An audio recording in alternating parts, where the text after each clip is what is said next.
నమస్కారం. సుప్రభాత ఘంటారావానికి స్వాగతం. ముందుగా ప్రధాన అంశాలు.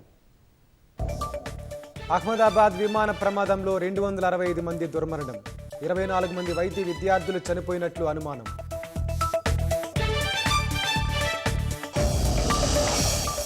విమాన ప్రమాదంపై విచారణ చేపట్టిన కేంద్ర ప్రభుత్వం, దర్యాప్తు బృందాలను భారత్కు పంపిన బ్రిటన్, అమెరికా.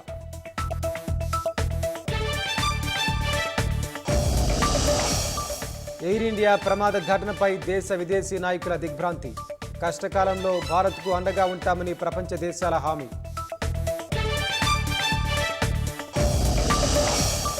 ముప్పై 6 మంది ఐఏఎస్లను బదిలీ చేసిన రాష్ట్ర ప్రభుత్వం, సీసీఎల్ఏ రెవెన్యూ శాఖ ముఖ్య కార్యదర్శిగా లోకేష్ కుమార్ నియామకం.